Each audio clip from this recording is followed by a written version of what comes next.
Welcome back, Deep Divers. Today we're going deep into AI, AI. specifically how it's impacting businesses in Quebec. Okay.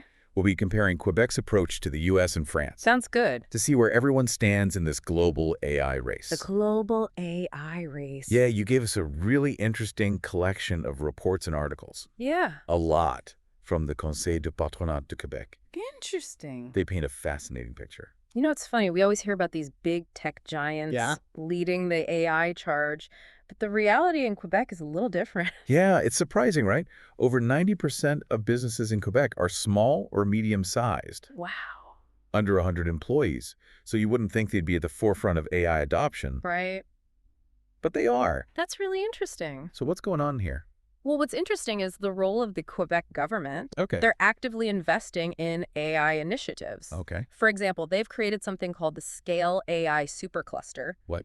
In Montreal. Think of it as a hub where businesses, researchers, and investors come together to develop and implement AI solutions. So it's not just about funding research. It's about creating a whole ecosystem Exactly. for AI to thrive. Yeah, And it seems to be working. it does. Quebec is ranked 7th in the Global AI Index, Wow. which is pretty impressive considering its size Yeah, relative to countries like the USA and China. definitely. Okay, so we know Quebec has a thriving AI ecosystem, It does. but what does that actually look like in practice? Yeah. What are businesses doing with AI? Well, let's take Pratt& and Whitney Canada, for instance. Okay. They make aircraft engines, and they're using AI to predict when those engines need maintenance. That sounds incredibly useful. Yeah. Instead of waiting for something to break down, Yeah, they can proactively address potential issues. exactly. I bet that saves them a ton of money and keeps their customers happy. Absolutely. It's a shift from reactive to proactive maintenance. Okay. And it's a great example of how AI can have a direct impact on a company's bottom line. The bottom line. And then you have the STM, Okay. Montreal's public transit system. Oh. They're using AI to predict ridership patterns. So they can optimize their schedules and make sure there are enough trains running during peak hours. Exactly. And they even used AI to help manage social distancing on the metro during the pandemic. Oh, wow. It's amazing to see how AI can be applied to such a wide range of challenges. Yeah, when we think of AI, we often think of high-tech industries Yeah. like aerospace or transportation, but even agriculture is getting in on the action. Interesting. There's this company called La Ferme d'Hiver. Okay. They're a high-tech greenhouse that uses AI to optimize climate controls. Okay. They've actually managed to reduce their energy consumption by 30% per ton of produce. That's a significant saving, and it highlights the potential for AI to contribute to sustainability efforts. Sustainability. And it's not just big companies that are finding ways to use AI. Right. Even a precision parts manufacturer like APN Global Okay. is using AI to automate accounting tasks and optimize production planning. So it really seems like Quebec businesses across a variety of sectors are finding creative ways to leverage AI. Absolutely. And the key takeaway here is that AI isn't just for tech giants. Right. It's a tool that can be used by businesses of all sizes across all industries. Yeah. To improve efficiency, reduce costs, and even tackle global challenges like sustainability. Okay, so we've got this vibrant AI scene in Quebec, Yeah. but how does it stack up against other global players? Let's start with the USA. Okay.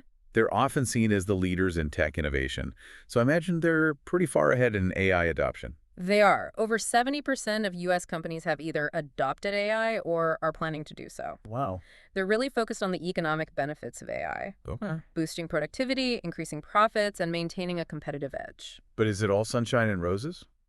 Well, I mean, there's a lot of talk about AI leading to job losses. Sure. Are those concerns valid in the U.S.? there are definitely anxieties around job displacement and wage suppression Okay. as AI automates more tasks. It's a real concern, and it's something policymakers and business leaders are grappling with. So it's a bit of a double-edged sword. Mm.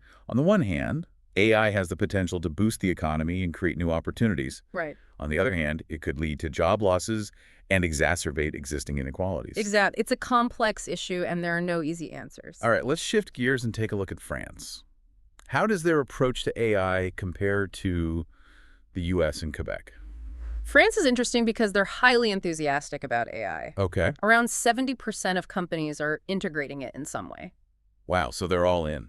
Yeah, but the results are lagging behind the U.S., Okay. with only about 36% reporting tangible benefits. So they're eager to adopt AI, but maybe struggling to translate that enthusiasm into real-world results. Yeah, perhaps. Why do you think that is? Well, one factor could be the emphasis on regulation in France. Okay. They're putting a lot of effort into developing ethical frameworks for AI, Right. which is important, Right. but it might be slowing down the pace of implementation. So it's a balancing act. They want to ensure AI is used responsibly, Right.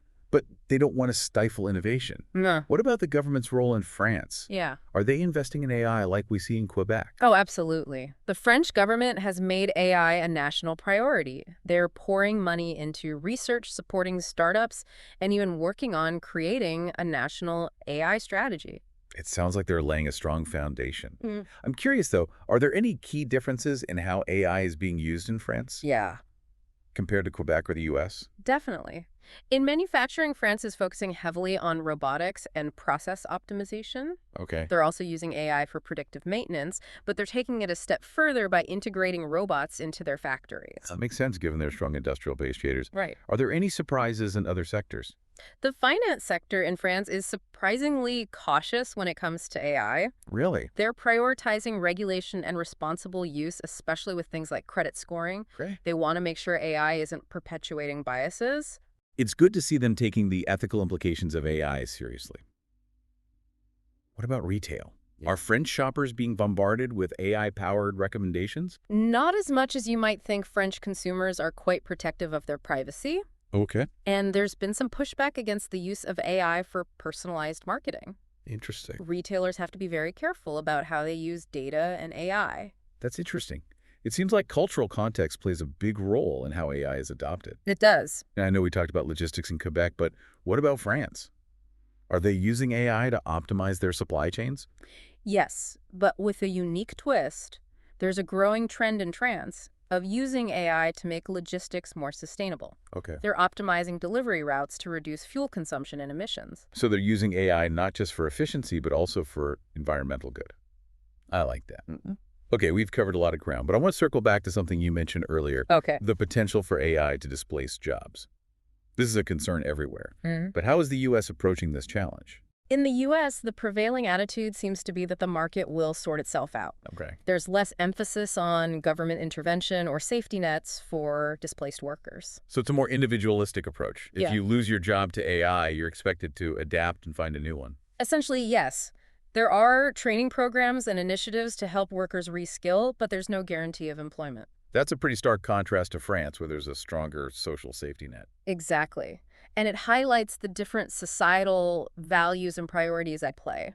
Now, we've talked about the economic impact of AI, the potential for job displacement, and the ethical considerations. Right. But I want to bring it back to something fundamental.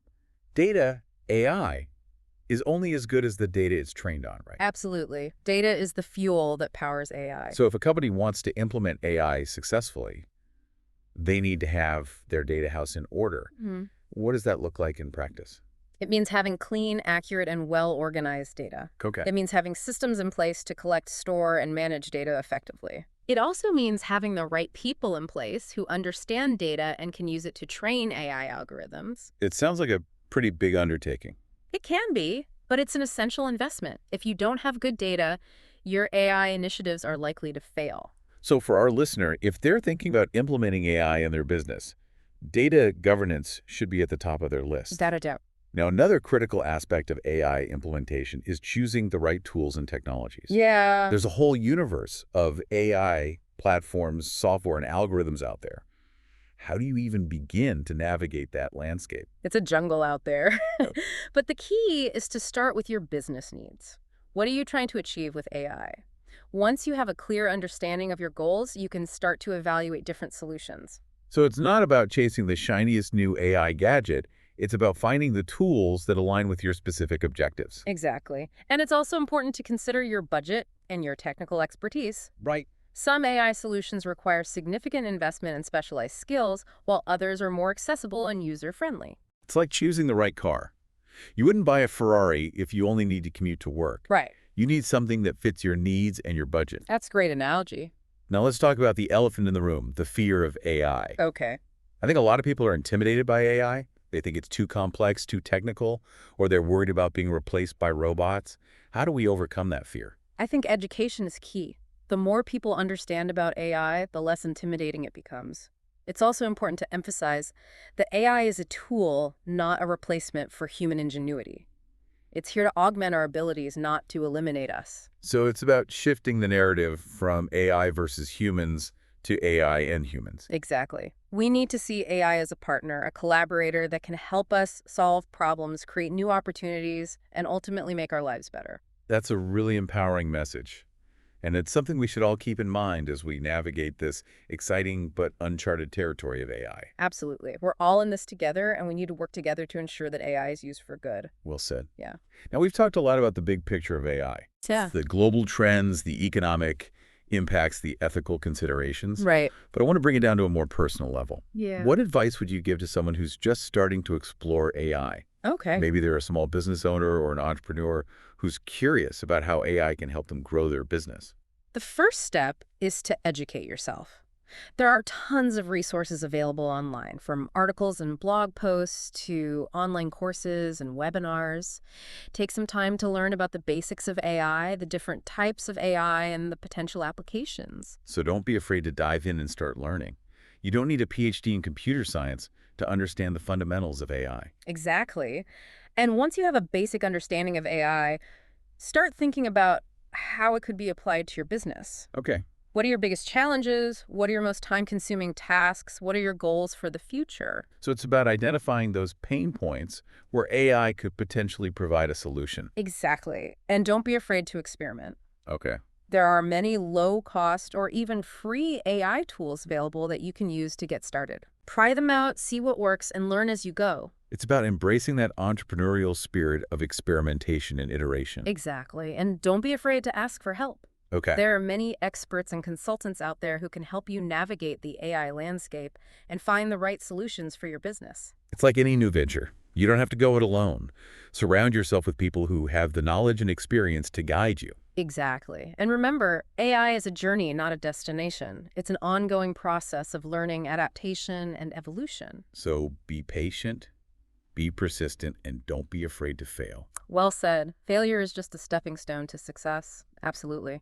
And it's a choice we need to make carefully, thoughtfully, and with a deep understanding of the potential consequences. Now, before we wrap up, I want to bring up a specific aspect of AI that I think a lot of businesses struggle with. Okay. The human element. Yeah. We've touched on the potential for job displacement, but it's more than that, right? It is. It's about how AI changes the way we work, the skills we need, and even our relationship with technology. Absolutely. It's easy to get caught up in the technical aspects of AI, Yeah. but ultimately its success hinges on people. Companies need to be proactive in addressing the human side of AI implementation. So what does that look like in practice? What can businesses do to prepare their workforce for an AI-powered future? Well, it starts with communication. Okay. Be transparent with your employees about how you're using AI and what it means for their roles. Don't spring it on them as a surprise. Open and honest dialogue is key. It builds trust and reduces anxiety. Exactly. And then it's about providing opportunities for upskilling and reskilling. Okay. AI will create new jobs and transform existing ones.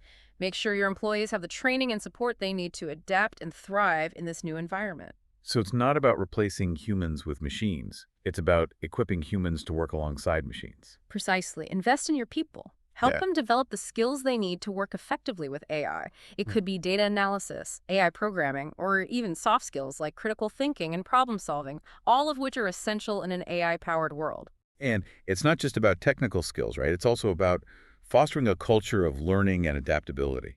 Absolutely. AI is constantly evolving. The skills that are in demand today might be obsolete tomorrow.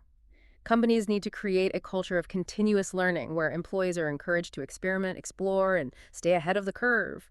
It's like that saying the only constant is change. Yeah, And in the age of AI, that's truer than ever. exactly. Now let's look at some real-world examples of companies that are doing a great job of integrating AI into their workforce. Okay. AT&T, for instance, recognized early on that AI would change the nature of many jobs within the company. Okay. So instead of laying people off, They invested heavily in reskilling programs. They provided their employees with the training and support they needed to transition into new roles that were more aligned with the demands of an AI-powered world. So they basically said, we're not abandoning you. We're going to help you adapt and thrive. Exactly. And it's paid off. They've been able to maintain a highly skilled workforce and successfully implement AI across various aspects of their business. That's a great example. Any others? Unilever is another company that's using AI in a very human-centric way. Okay. They've implemented an AI-powered platform to help them with their hiring process. But instead of using it to simply automate decisions, they use it to identify potential biases and ensure a more diverse and inclusive pool of applicants. So AI is actually helping them promote fairness and equality in their hiring practices. That's pretty impressive. It is. And then there's Siemens, a global manufacturing company. They've been very proactive in communicating with their employees about how they're using AI and what it means for their jobs.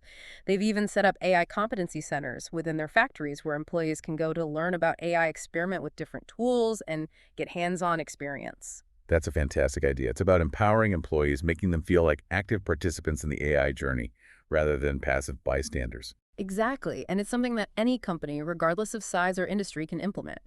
Create a space where your employees can learn about AI, ask questions, and experiment. Make it fun, make it engaging, and make it clear that you're invested in their success. So for our listener, if they're feeling overwhelmed or intimidated by AI, what's the one piece of advice you'd give them? Don't be afraid to embrace it. AI is here to stay, and it has the potential to revolutionize the way we work and live. But it's not a threat, it's a tool. And like any tool, it can be used for good or for bad. It's up to us to ensure that AI is used in a way that benefits all of humanity. Well said. And on that note, we're going to wrap up this episode of The Deep Dive. Hmm. We hope you found this exploration of AI informative and insightful. If you'd like to learn more about any of the topics we've discussed, be sure to check out the resources we've linked in the show notes. And as always, we'd love to hear from you. Share your thoughts, your questions, your concerns about AI. Let's keep the conversation going. Until next time, stay curious, keep learning, and embrace the future.